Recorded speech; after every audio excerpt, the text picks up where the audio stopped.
Oh no, I'm working now. Oh, hi. Today I am interviewing Richie. How you doing, Richie? Doing fantastic, Jack. How are you Good. doing? Yeah, I'm doing all right. I know it's been a little bit of a while since the proper interview, and it's more of a follow-up session. Um, yeah, and I just thought it'd be a good opportunity just to narrow down some of the options for your type, which we had from the earlier interview. I know we settled on the ballpark of um, IEE and EII from Delta NF, and Mm, also IEI and SEI in alpha and beta, well, beta and alpha right. respectively. I would Mm, say, looking through the interview video again, I think Delta NF is a lot more likely than those other two. all And right. I say that because quite repeatedly you emphasizing how you don't want to really, come across as really judging people in a certain sort of way. You think Mm, that they could be doing things for other sorts of reasons, what people expect them to have done something in some sort of way. And so there's this benefit of the doubt giving, which does appear quite a few times in the interview.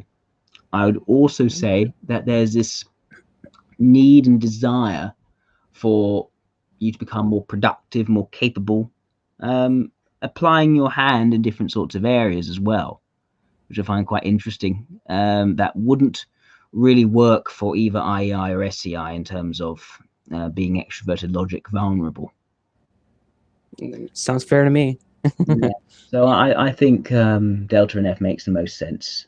And I thought it would be worthwhile to maybe start this follow up by looking perhaps more at something which only really came out more towards the end of the interview. It was about sort of your motivations, your desires for going into music in terms Mm, of the message you want to communicate and combating some of the over sexualization that exists in music. And you said in the past it's more about sort of your values and some is more religiously oriented. mm. So I guess from that, what I'd like to inquire into is what what led you from having more say a religious background of where say sexual relations before marriage is frowned upon to wanting to be in a more public position and trying to influence how people then respond towards over sexualization. Okay. So if I'm getting the question right, it's what was the transition? What made Yeah. me into What took you from a religious upbringing to wanting to have an impact or an influence on society through your music? That's a very interesting question, actually. Especially since I mean I grew up religious. I was born and raised in a church, and I've been going pretty consistently my entire life. um and the whole idea of becoming like famous, and I know it sounds kind of silly whenever I say that, but whenever stuff like that comes arise, it's because a variety of different factors. I love music from an early age. um I always loved to engross myself within music, but I think it wasn't till I looked into, funny enough, the Beatles, before I realized that it was not only possible, but it seemed like a really great atmosphere to be in. It just be within music, to like make music, to play music, to perform and stuff like that.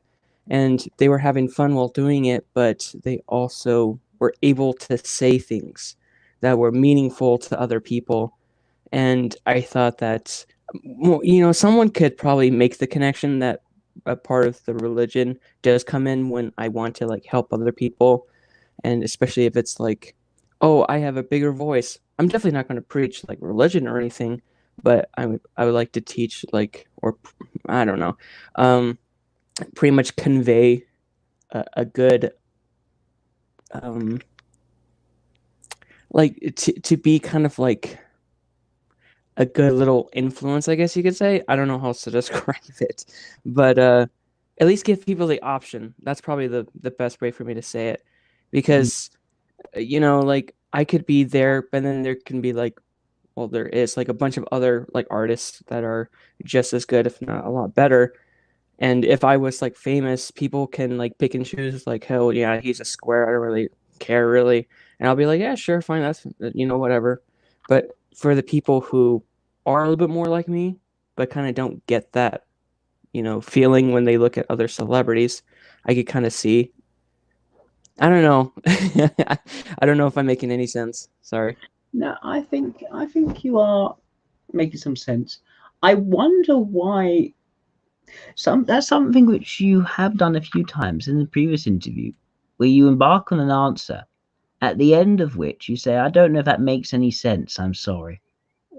Why do you tend to doubt your ability to make sense and articulate what you're thinking?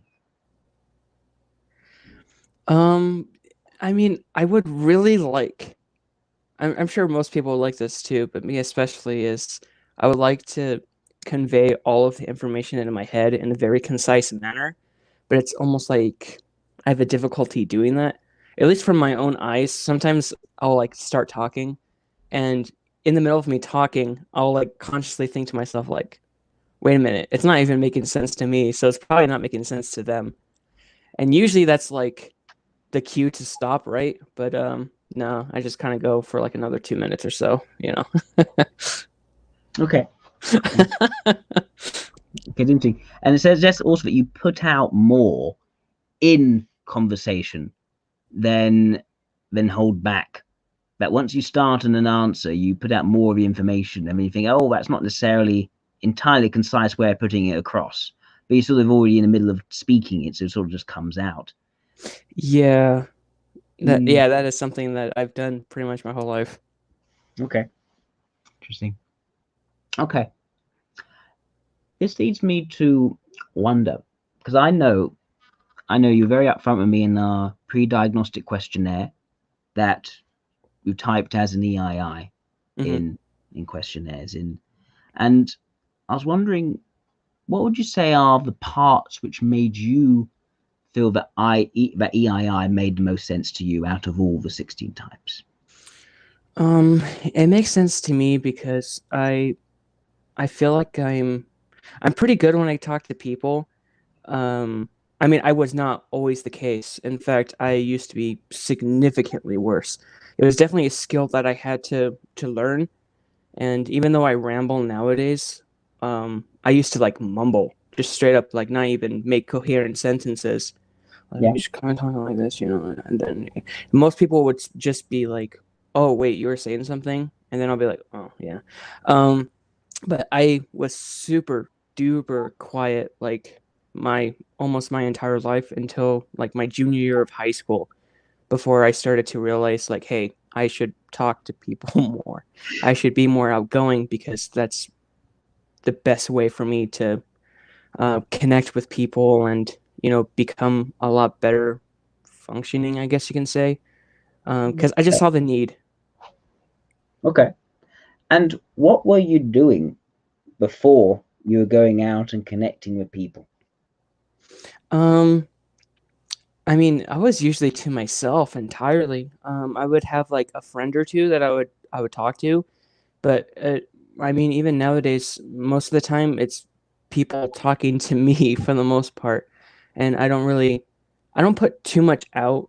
I mean, I'm putting a lot out, especially here in an interview setting, because the questions are being directly asked to me. But usually, I'm the one that asks the questions, or sometimes I don't even ask. Sometimes they just let it all out, which I Mm. don't mind at all. But that was always something from elementary to high school. I was notorious in high school for being like super quiet. No one said anything to me, but then they'll sit next to me in class because the teacher will assign us, and every once in a while I'll just make like a quip or something, and then that would even lead to some like the popular kids being like, "Huh, wait a minute, you have a little bit of a wit to you," and then they start talking to me more. Yeah. And there's this specifically one experience where I was in my Spanish class. Hmm. And since everyone had to take it, this one like popular girl, like one of the cheerleaders and everything, was sitting next to me. And I wouldn't even necessarily say this was clever, but I don't know what, I don't know if it was inspiration or just whatever. But it was kind of going to that routine where she started to like talk to me and stuff like that. Like, hey, yeah, you're actually kind of cool. Like, I thought you were super quiet, never said anything. I was like, yeah, I could say stuff when I want, I guess. But then one time she said something about moving to Idaho, and then I just made like a weird like remark, because like Idaho sounds like I am the hoe. So then I made a joke saying like, oh, but you're not though. And then she instantly just like changed tone entirely and was like, that was the nicest thing anyone's ever said to me. I was like, really? That wasn't even a funny joke. Like, what the heck? But then she started to like go on about her problems with her boyfriend and everything. And I was just like, how does this happen? What is happening? Um, I mean, nothing really happened from that. We kind of went our separate ways because, it's school. And she went back to the cheerleaders, and I just went back to being by myself, I guess. But I just thought it was still nice to. I think about it sometimes, like, hey, that was actually a cool experience. But Interesting. I find it. What I want to look into perhaps is, you said you spend so much time to yourself. What did the to yourself consist of? Usually I would just be like in class. I would just sit down, do my work. Sometimes talk to like someone that's sitting next to me, but if there was no one to talk to next to me, I would just be completely silent. And if I was walking to class, either I had earbuds on or just nothing, and I would just look kind of straight. I probably had a really bad case of like they call it RBF. I'm not going to explain what that means, but pretty much like face is kind of um, uninviting, and that was probably the best way to describe how I looked when I was walking between classes, because I would just have a straight face and have nothing to it, but then I'll just walk directly to class because I was like, that's the next thing I do.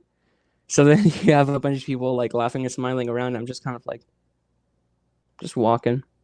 I don't know. It like I said, that was one of those things that I changed over time when I started to talk to people more. But before then, that's literally all it consisted of. Okay, so that's why I'm wondering, because the to yourself part. So what were you doing instead? And you told me that it's more that you just weren't really expressing, you weren't really doing much, you weren't really interacting with people. But what were you doing what were you doing instead of interacting with people? Where are your thoughts going? What was being where was your mental activity being My directed? mental activity. Huh. I felt like I used to be a lot more creative too. I don't know if that's something that happened throughout age or like my age difference, but I used to always imagine like almost straight up like scenarios and stuff like that. I was super young, so I like Star Wars or something. So I think about like Star Wars characters going on adventures. I was creating like fan fiction in my head. I mean, I didn't write it down or anything, but just weird stuff like that.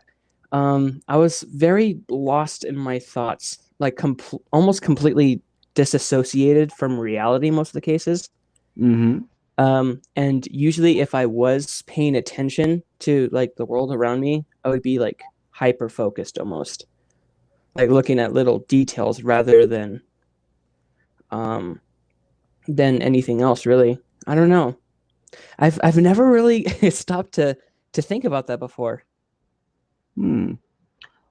Why do you not think you've stopped to think about it before?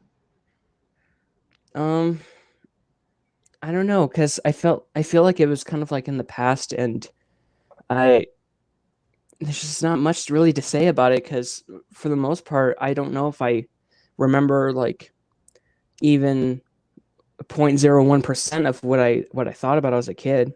Because I mean it was just like you had a thought and then it was gone like the next second, and now that I think about it, it was very unproductive.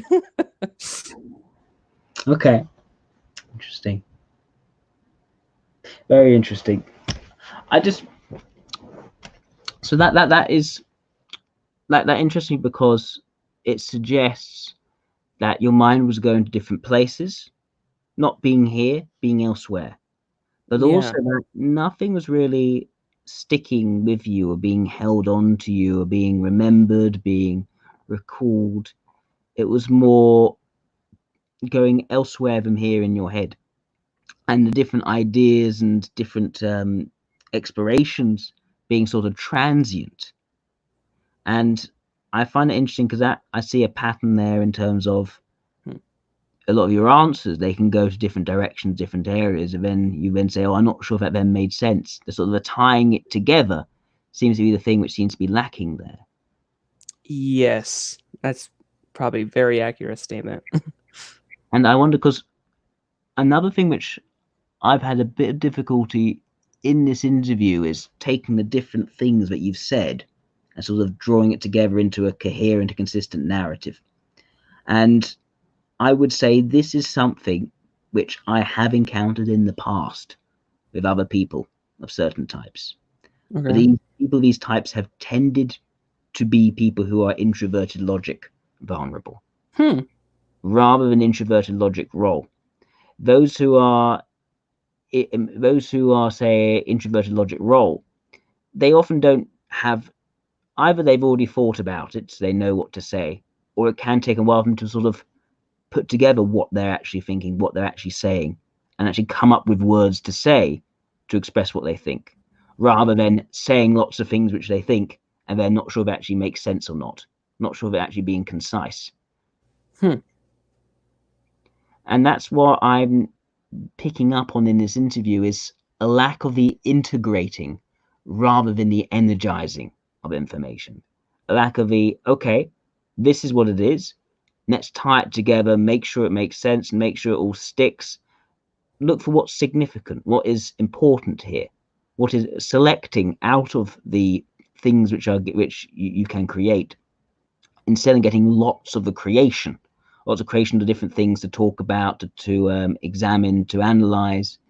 Um, I would also say that one reason why I felt that maybe an IEI or SEI type could also make sense was because there seemed to be more extroverted ethics than I would have expected from an ignoring function. And I don't mean extroverted ethics in terms of being sociable. Okay. I mean in terms of enjoying the sort of emotional atmosphere or experience you're creating. And the idea that things have certain resonance if other people are being influenced by what you're saying, by the different values you could be giving out. This idea that other people could be, you know, could respond to that or react to that in some way, rather than being largely limited towards certain relationships you want to build and form close connections with such people. I could take a look at an EII or someone who I think is an EII, pop stars or someone in music who, almost against the stereotype, has become far more um, public in what they do. And in those cases, at least for Taylor Swift, as that example, she was someone who still wanted to form close relationships with each of her fans. She saw it Hmm. as more sort of a self-confessional in more of a public environment, talking about her personal experiences, her personal relationships. And then when people liked what she was putting out, she wanted to get to know them better and actually form relationships with them. And Hmm. so isn't like an over preponderance of the relationship building. Whereas for you, it's like you think these things are really cool. These you really like the style, the music, how it's done. You like that sort of feel, Yeah. that particular genre of music, and you really want to be part of that. You also like the sort of environment and the buzz of being, say, how the Beatles were, and how they also had some sort of platform and they could actually speak and be heard for speaking. Hmm. That strikes me as an odd thing for extroverted ethics ignoring, but it doesn't strike me as odd for extroverted ethics demonstrative. The idea of a demonstrative function is that out of the delta values, it's the one which, out of the unvalued functions for a delta, the demonstrated function is the one sort of exception. one which can show up quite a bit in the person, and actually thinking about that thing and value, well, not, I wouldn't say valuing, but seeing that kind of feedback as also worth bringing into the picture as well. They don't try to minimize it. They use it quite a bit. I would also say the way you describe yourself as a jack of all trades, that conveys two things to me. One, that conveys to me an appreciation for a variability of different things, like in different areas, going to different interests, which makes sense for both EII and IE. Many EIIs are quite eclectic. They like to go into different interests, different hobbies, different fields. And IEs, of course, will be very much into that. But what I thought was especially interesting is the idea that you were able to quite quickly, without much sign of a lack of confidence, go into an area and pick up how it works, how to do it relatively well. There didn't seem to be nearly as much of this sort of insecurity about your competence and capability, except for it's sometimes been the case of someone will call you dumb or come make you feel dumb in that particular situation. When you say, oh, I don't like that, so maybe I don't like it in this particular sort of way. It's not a consistent lack of confidence in this particular sort of area. It's more something which you actually feel that you are quite good at it, but suddenly may hit a setback in that particular area. That, and I'm thinking of that alongside what I didn't notice much of, which is more the introverted sensation, the sort of the need to, the reliance on things being in a certain sort of way in your immediate physical environment, the need for things to feel more comfortable, more safe in your immediate surroundings, and placing an emphasis on that in the conversation, an emphasis on your sensitivity to that being a thing. I find that maybe IEEs, as opposed to EIIs, IEEs do need those things. They realize actually their mental health is far better when things in their immediate physical environment are more ordered, more free-flowing, less chaotic, but they don't place an emphasis on them thinking, right, I need these things to be this way, otherwise it gets stressful for me. I can immediately pick out those problems and I try to create that sort of calm in my environment. It can lead to an issue with some EIIs being sort of appearing a bit high-strung when their environment is sort of out of kilter. They need to bring it back into order, to bring it back into a sense of harmony and flow. I wasn't getting much of any of that. I didn't really get much introverted sensation. But I did get someone who was, seen as the jack of all trades, as to go and explore different areas, can learn new skills, seems to have no trouble managing people, except when it gets ugly, when it gets more tough and assertive. But also doesn't seem to have as much of a bugbear on I need to be more capable, more competent. Instead, it's more I feel as if I haven't been productive enough, and then you actually disrupt your sleep to try and do something which could be more productive. Your day-to-day comforts, that almost gets thrown out the window in your desire to be more productive. But it's not about competence, it's about productivity. It's a different thing. It's what you've actually done materially out of your learned skills and capabilities, which I find interesting. And also someone who is quite familiar with the idea of the emotional influence of what they can create in terms of their music, and wanting to be around an atmosphere and paying attention to atmosphere. Also someone who, in your interactions with people, is quite aware where things are a bit too blunt, a bit too direct, doesn't want to say things that sort of blunt or direct sort of way. Now, this is the counterintuitive thing about EIIs. With extroverted evidence as an ignoring function, they often don't realize so much if they're being blunt. They're just saying what they think. They're not really thinking about, okay, but what effect is that going to have on other people? Are people going to respond or react to them in a good sort of way? For an EII, they're not really seeing that as being important. Their emphasis on introverted ethics. For them, the right sorts of people won't mind that sort of thing so much. So why are they needing to focus so much on it? Whereas for you, it's like conveying yourself in a certain way is something you're quite mindful of. At the same time, we know your extrovert sensation is weak for you. Does it necessarily have to be a blind spot? I'm not so sure. It's something which people are telling you you're not doing enough of, and you don't like having to do it, and you haven't quite stepped up to the plate and being as tough as you need to be. That could still fit a role function. Meanwhile, you don't seem to be necessarily aware of the introverted logic, except that you said something and realize that doesn't actually necessarily make too much sense. So, I'm thinking the main thing for you that you find for supporting EII is that shyness, that lack of reaching out to people and communicating with people from a young age. And I would say, at least in socionics, in MBTI, sure, at least in socionics, how shy you are can be attributed to other extroverts. Some extroverts, I think, is very I would not. If someone said they are very shy and and I was going to type in an SCE, I would, be forced to reconsider my typing, right? If someone's an IEE, I wouldn't be forced to reconsider, because extrovert intuition is about what's not here. It's about all the alternatives, where things are going. It's less focused for an introvert intuition. It's less about a set outcome. They want to, they foresee, they can see things developing. It's more about different ideas, things being possible, not closing down those possibilities. But that could also very easily manifest in not being present.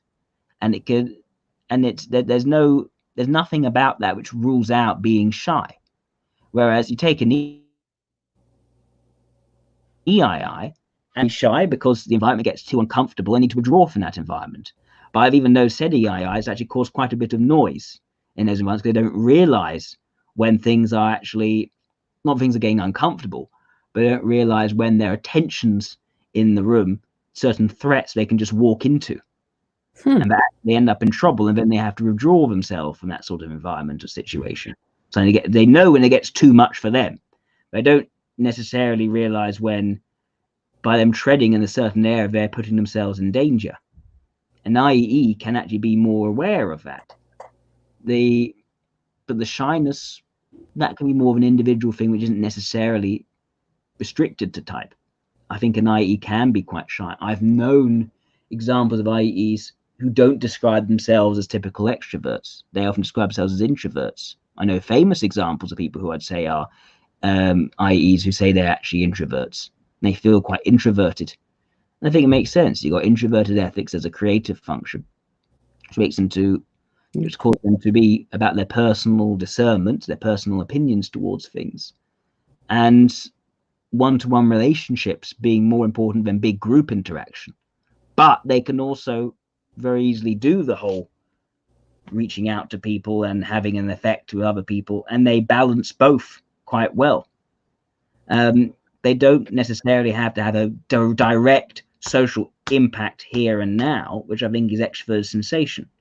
And yes, I would say that I wouldn't say an SEE could be shy, as I described before, because extrovert sensation is an important part of who they are. But an IE, with it being a role function, there's no reason for them to apply their interpersonal involvement to direct in the moment socializing. Yeah, I mean, that makes a lot of sense. Okay, thank you. I'm glad it does. Do you have any questions for me? Questions for you? Wow, yeah. You just completely flipped the table right there. You caught me off guard. I don't know. With my pants down. Questions for you. Now I gotta fill your role. No, I don't think I have any questions. I think it all makes sense to me. I could give an example of, I think what you were talking about, how I could kind of balance it too, and how I could almost, thinking about it, I could appear pretty introverted, especially when I do stuff like this. A couple days ago, I was at a Subway, and this is also another example of what I do. Is sometimes I'll say something to kind of like throw the bait, I guess you can say. Yeah. And then if someone grabs it, I almost let them take control, because like if they're a lot better at being expressive and crazy, then so be it. I'll just enjoy the show from afar. And well, I was at a Subway, and I'm usually really friendly, especially in the beginning, because they're like, "How are you doing?" I'm like, "I'm doing great. How are you?" And then the other worker was just like, "I'm doing fantastic," and he started like expressing a lot of emotion. I was just like, "I'll let him run with it," and I just kind of got like quieter from that moment. And that's almost exactly what you were saying, though, is that I'm aware that someone can take control of the emotional environment. And since, because if you've seen, if that's a demonstrative, you said that it was. Oh, So, aware of taking control. That uh, more role function. well, I meant more of the extroverted feeling sense. Oh, I see. Yeah, Yeah, yeah. the emotional control rather Oh, than the physical. okay. Yeah. With extroverted ethics, Yes. um, like I know when someone's a lot better at it and a lot more expressive. And if I was an EII, in my the mindset of being an EII, I would think like, oh, that's because they're just the extrovert. It's now my turn to just be quiet because they're taking that role.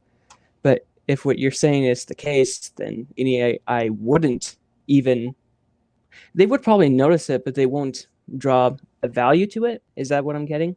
Yeah, I mean, I would say it goes into what we call stubborn and flexible functions.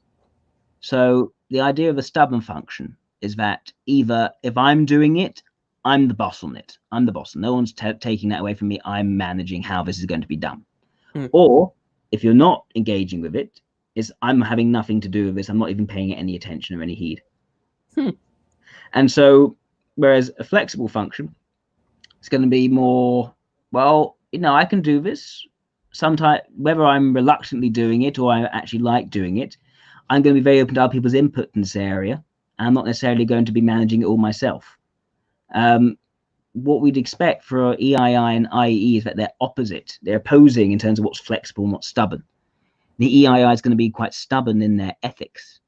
So for them, how they think about things, how they're made to feel about things, what emotions are around them, they're either managing themselves or they're having little to do with not paying it any attention.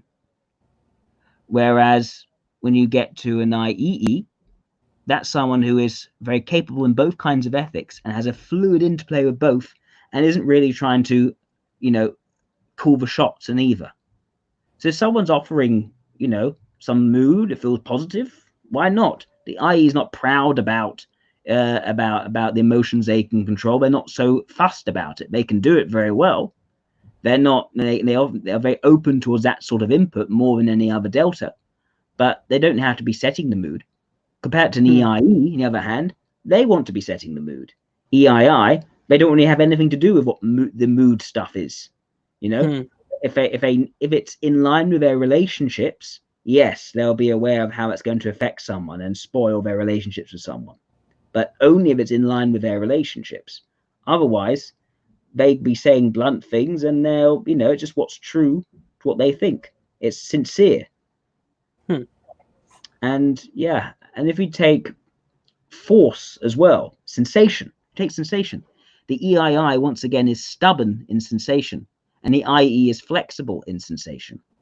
So it's the EII who's going to be saying, right, I need things to be a certain way around me. This is too noisy. This is too harsh. This is too, etc., in a more Hmm. physical sensory input sense, and then get fussed over that.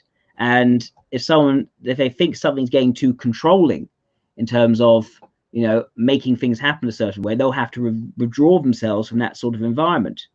It needs to be that way, or they can't handle it. And it's a Yeah. weak area for them, so it's quite fragile, can snap.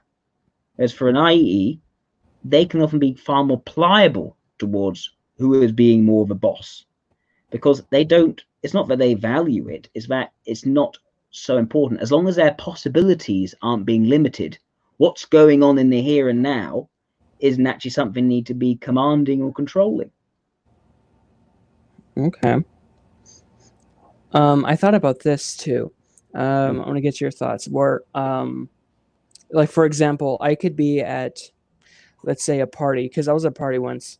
Well, more like a church dance, whatever. Yeah. And usually, whenever like music gets too loud, or whenever there's just a lot of people nearby, Mm-hmm. I do feel highly uncomfortable. that is something that I think about too. Is Hmm. because usually because I've been to like concerts before and they're totally fine. That's totally cool. And I've been on the stage before too because I did theater and whatnot. Sometimes you have to be really loud for that, but specifically like almost like raves. That's the type of thing that usually makes me feel like I need to withdraw like really quickly. Yeah, I know that's as a particular situation where Yeah. it is music pounding, it is dark, it Mm. is hot, it is sweaty, it is uncomfortable. Yes. I do not like going to raves. I want to get out of there as soon as possible. I don't.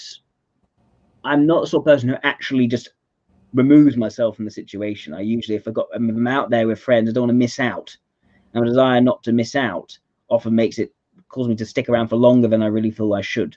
But then I feel uncomfortable in that sort of environment. I don't like it at all. I Yeah. don't. If now I've reached a point where if people are going to a rave, I'm probably not going to take part because I now know from experience you're not going to get anything interesting out of that. I now know that's the case. Okay. So one could interpret that as say if we could take the EII, yeah, the EII wouldn't want to be in that environment at all Yeah. in many cases. But an IEE would also, I'd say, not like that environment. I think it's an Yeah. especially uncomfortable environment to be in, where there's lots of intensity and a lot of grinding going on. Also, Yeah. there's also another factor as well, at least for you. You had a very religious upbringing. You have certain opinions and Yeah. morals about sexuality. This environment not only is it sensorily uncomfortable, it's also quite ethically uncomfortable. You know, That's fair. the people are getting drunk, right? I know, especially in Mm. America, the attitudes towards alcohol with religiosity are more than over here. Um, Mm. there is going to be people hitting on each other. So you got to that whole thing together creates sort of a double whammy. I say, at least in that specific situation, rather than the general trend, I could see why an IE would also, want to get out of that quite quickly, a bit like an EII would. I said the EII perhaps be a bit more extreme, perhaps. They probably Mm. wouldn't. Well, I don't know. I wouldn't want to predict what any EII would do in that particular situation.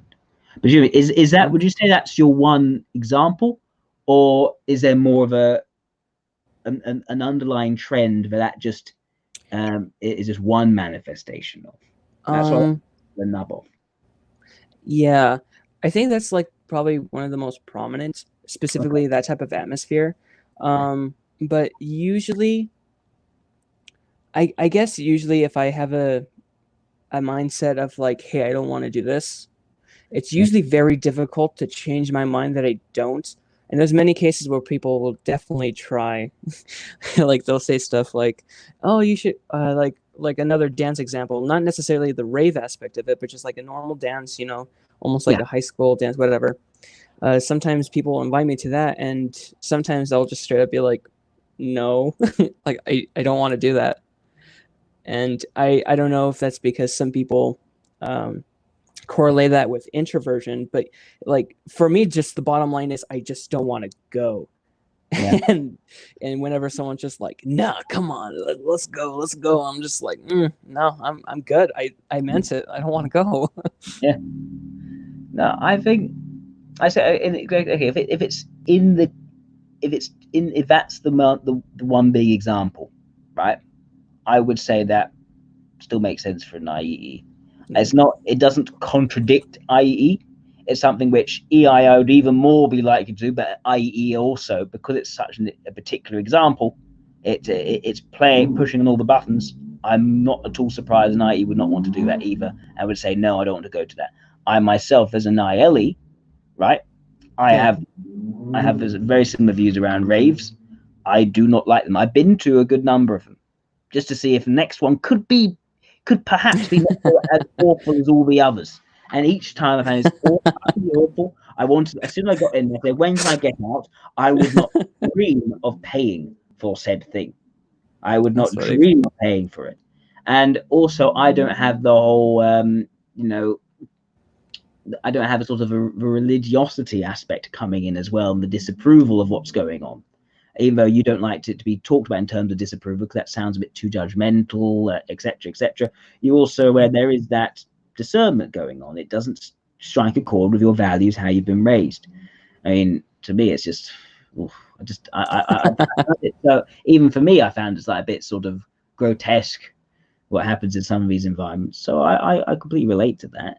I don't, if it's like, I've known EIIs where just if something could be said to them in that particular environment, they just have to remove themselves from that environment. And it can happen quite a bit. If something gets too tense, they try to avoid to get out of it quite quickly. They feel almost powerless to try to sort of affect that environment. But at the same time, that blindness towards extrovert sensation can cause them to actually walk right into it and put their foot in the threat of the person. They may start speaking their mind towards someone in a position of power over them. Then suddenly that person's wielding power over them and going to sack them.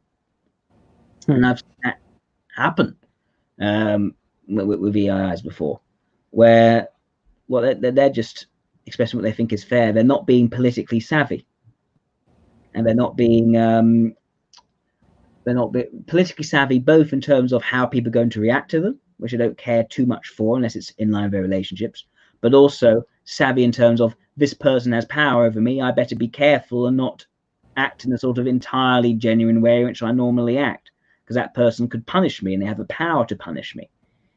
And then it gets uncomfortable when they have to remove themselves. Okay. It was very, very interesting. This is definitely a much different light than I'm used to in looking at specifically these two types, because, you know, that's the one I'm mostly comparing to at the moment, but it's very interesting. Thank you. I'll say they are similar types. They're mirrors. The thing, it's just which of the markers between the two can I go to? I've got lots of different markers. And it's that the extroverted logic is one, the flexibility of both the sensation and the ethics, as opposed to the logic and the intuition.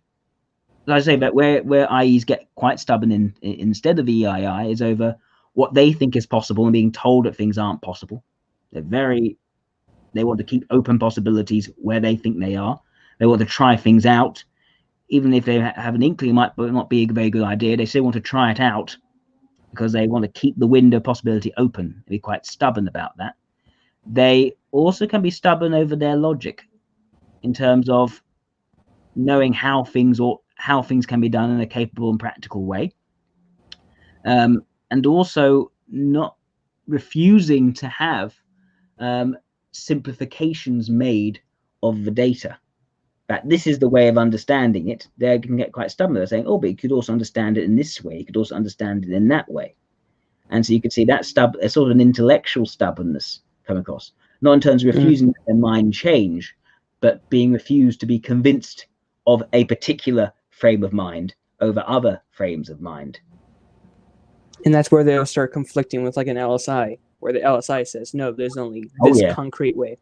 Yeah. Oh, no, yeah, because LSI wants to reduce. Exactly. This is why conflict has these clashes far more than, say, in superego relation, because it's inert or stubborn functions coming right at loggerheads rather than sort of scraping past one another. The LSI exactly wants to reduce ambiguity towards certainty. So reduce all the possible ways of looking at something towards a certain framework. This is how it is. This is how it all makes sense.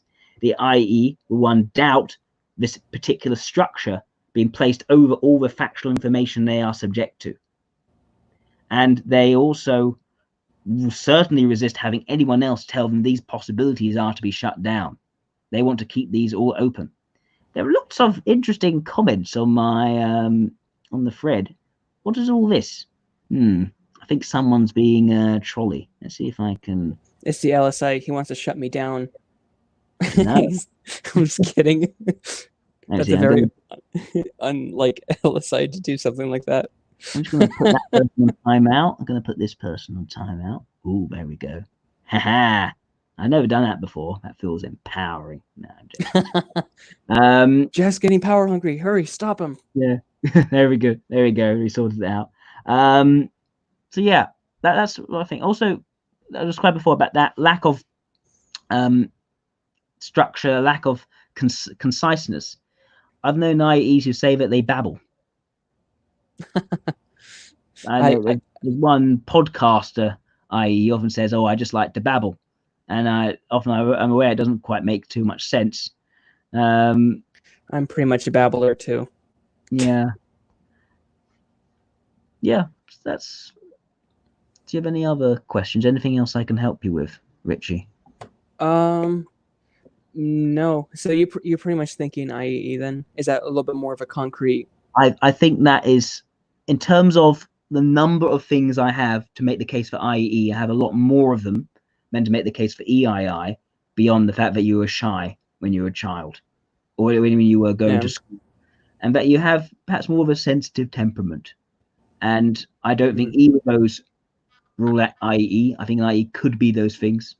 Okay. I think less likely for an IE to be the other things which you said, in terms of seeing both extroverted logic and also extroverted ethics. Those are two things which I'm not going to see too much of in an EII. I also haven't seen much from you introverted intuition or introverted sensation. I see actually a lot more of that in an EII than I've seen in you. Okay. All right. Yeah, that's perfect. Is there any questions like on the chat or something that we want to answer real quick? Or? I think that's a good idea. Does anyone have questions for Richie? Please feel free to type any questions you want. We're going to wait a bit for some questions so we can answer those, because we've got an hour. Let's make sure we get an LSI though, so I can. I'm just kidding. Don't. I don't want to pick a fight with an LSI. They'll kill me. So it's very epic going to donate $10. Is that actually the case? I'm not sure about that. But wait, someone donated $10? So no, someone says if I say their name, they'll donate $10. What the heck? No, you can do that now. I've got enough subscribers. I'm actually able to do that. Huh. Yeah. So, any questions at all? Any queries? Because I know people have different opinions for you, Richie. So it'd be interesting just to see what those are. I remember in the last video, there's this one guy that gave like a whole analysis on the comment section that was really interesting. I mean, he was advocating that was SEI, but I wonder if he's like, did you see that comment? I need to take a look at that one. I can read it out, give it some airtime. That's a good idea. Yeah, because that was really cool. I even commented on it, and I was just like, that's a pretty cool analysis. But take a look. Because he gave like timestamps and everything. Like he was down on it. Let me see. I know at face value, I know I was considering SEI.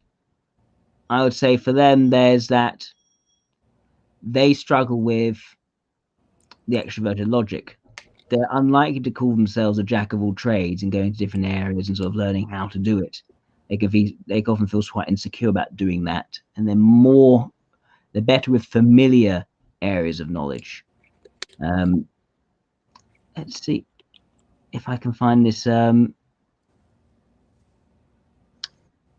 Hopefully you didn't delete it or anything. Was this Demon Windu? I think that was his name. Oh yeah, but he doesn't. Are we about to roast him? Well, I just don't think he. I don't think he uses. I don't think he defines the concepts in socionics in the way which be shared by me, and so probably wouldn't be able to take much from that. He does put in a lot of work into his analysis when he's found something he wants to analyze it. But the question is, are his observations going to be ones which I would agree with or not? So he doesn't want to ruffle feathers. He even dislikes those who ruffle feathers. They simply can't be FI'd, but not my final judgment. That's actually, no, I think that does make sense. That is FE. There's also SI there, I think, because, SI, take an EIE, they could easily ruffle feathers. But I think that's one reason why and I agree with him actually. There's one thing which I think about an EII wouldn't necessarily be so aware of a ruffling of feathers in terms of what they're saying and how they're saying it. Obviously, wouldn't be placing so much of an emphasis on it. So yeah, no, I think that makes sense. What else has he said? He's into exploration. He's coming from new fun, interesting ideas. Feel like any is valued. Yep. No, that's correct. I think I see that as well. He says Alpha Quadra makes sense for him. That's the jump. Yeah. The jump. No, but you, just from that, you don't have to jump to Alpha Quadra. No, you can be mindful of ruffling feathers and not value extroverted ethics over introverted ethics. Oh yeah, that kind of reminds me though. There's something I just thought of like a day or two ago when I was looking at the Facebook page and all that. Is I know it's kind of funny because we're like hinting that I'm Delta, which I felt like, or I still feel that I'm very Delta. Is I think there's a lot of overgeneralization that happens a lot within this community, and that I don't know if I think that's a valid statement to say, because there was it started with this one post that I'm pretty sure you may have seen or the viewers may have seen, where it was a kind of a fun idea where it was like list your quadra and list the quadras that you don't like and the things that you don't like about them. And it's almost like, in my opinion, I think it's kind of cringy sometimes to be like, I'm beta and I hate when deltas are so sensitive. And it's like, shut up, you're weird too. Or I'm gamma and alphas are lazy. And it's like, shut up, you're weird. I can see why they reach those judgments, but they're not understanding it for what creates those judgments, what behaviors are coming about, which causes that perception which they're having of the person. And at least for a beta versus a delta, it's the tendency of a delta to sort of just like how you are discerning. We don't want to make it sound like you're being too harsh in judging people. Yeah. So you may say, "Oh, you don't really mean it like that, do you? You're not really. Do you? And there's an idea about sort of asking as a question to try and give someone a chance to not do the thing which you think is probably not a very good idea, not a very good thing of them to do, and trying to give them sort of a way out, an opening. The beta would see that as still being judgmental. They can pick it up all in the tone. It feels judgmental. I don't like you judging me. And also, I don't like that you're not confronting me on it. Instead of being indirect in these sorts of judgments and actually keeping your judgments sorted to yourself. But I know they're there. I know that you disapprove of me and what I'm doing too cowardly to attack me on it. and the beaters hate it. They call it like nag. It feels like a nag. Really? Like a soft sort of little nag, and they actually hate it more than actually someone just being openly and aggressively judgmental of them. That is very interesting then. Well, I mean, that would obviously make sense because I'm the opposite quadra. But so of course I won't be able to see eye to eye or even sometimes even put myself in those shoes, even though I like to try. But I'm kind of curious too if we got any questions or if anyone is asking questions, if there's a beta person in the chat or something. It's like, do you agree with that? Where you're just like, yeah, you're like, even with the joke that I just made right now, where it's like, yeah, I'm beta, I make fun of like deltas all the time. That might, because if there's a beta that got offended by that, I'm sorry, I guess. But indeed. Let's see if any other questions that come about, anything like that. We actually haven't had any questions. No questions? No. I think we've managed to create clarity then. Let's see. Oh, here's one from Fate. Do you prefer to let me highlight this one. Do you prefer to discuss what you like or prefer to discuss what you dislike? Which one do you find yourself doing? I mean, I obviously like to discuss what I like, because whenever you discuss stuff you don't like, it kind of just puts you in a bad mood. Mm-hmm. And I'll find myself being in a bad mood in many cases. Like, I would much prefer to be like, let's talk about music and why I think Beatles are fantastic, or why music and culture go hand in hand, instead of saying, yeah, my neighbor is kind of a douchebag, I hate him. Every time I say stuff like that, it's like, yeah, I do hate him.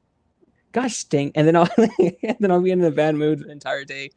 But Mm-hmm. yeah, that was a pretty good question, Fate. Thank you, Fate. Also, good extroverted ethics there, Richie.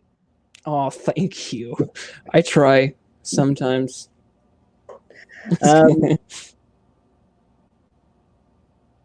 Here's one from Emra. Do you tend to like an ideology, or do you have a more whatever works approach to a situation? I like to say a little bit of both, because I like you tend to like an ideology or have more of a what works most. And that might just depend on the situation, because if it's a situation of um like if you're working on something a little bit more tangible, I guess, then sure. Because that's like almost, I feel like those are two different things, really.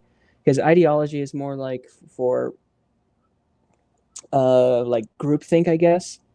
Well, what works best is more for like the tangible situations, like physicality, including like productivity within a factory or something, while ideology is more like societal, I guess.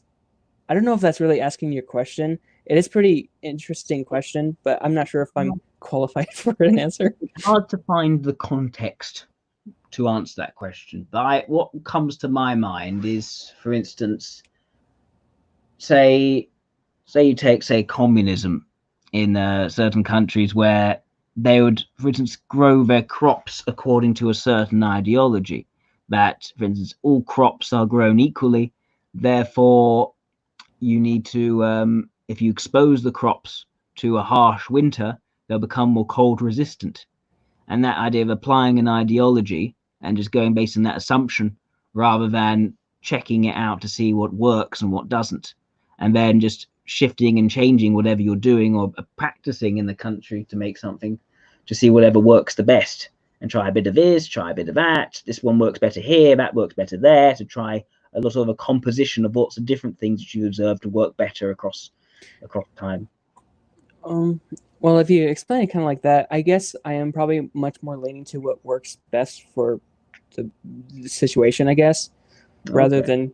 than drawing like a broad stroke. I guess I think it is much more of a situational. I mean, I even kind of answered that in the same way. You said it depends on the situation. Yeah. So Yeah. I guess I did answer the question, unwillingly. Yeah. I know, in contrast to myself, I find that I want to draw that brush stroke. I find myself leaning towards trying to do that. Hmm. I've also Okay. remained being very mindful of, does this actually work in these situations? How can I refine the brush stroke until it eventually does fit all the situations? And of That's course, in fair. that balance. Yes. Ooh, here's another one from Fate. Do you move away from negative toxic relationships with people, or are you all right finding or dealing with mean, terrible people? I mean, it's probably more healthy to stay away from them as much as possible. But I do find myself very frequently, especially when I was making a joke about like one of my neighbors. Everyone I talk to about him, um, all agrees like cut ties with him immediately. But I don't know if it's because I'm a little bit more forgiving or more tolerant of it. But like most people would describe him as a toxic person, and I think for the first time yesterday, I just ignored all of his calls. And for me that was like a step up, because I wanted to be productive doing other stuff, and he would ask me to like drive him all the way to he told me to drive him like an hour away one time, just to like drop in a mail-in ballot that he could have done in the mail, but he wouldn't tell me that that's what he wanted to do until he knocks on the door. See, this is why I don't like talking about stuff I don't like, because it gets me all hyped up. But fate, yes, I deal way too much with toxic people. Arguably, some people might say I was too, but who cares? Okay. I think our hour is up. Yep. Yeah, Richie, thank you so much for coming on here and appearing for 2 separate public live videos. And thank you everyone else for tuning in and seeing this diagnostic process. Yeah, thank you everyone who's participated. I like you guys' question. I'm glad you guys were deciding to listen to us the entire time. Heaven knows that I wouldn't. If I heard myself, I'd be like, oh, and just click off immediately. But thank you guys so much. It's awesome. Thanks, Jack. Take care now. Thank you, Richie. Bye-bye. Right, bye.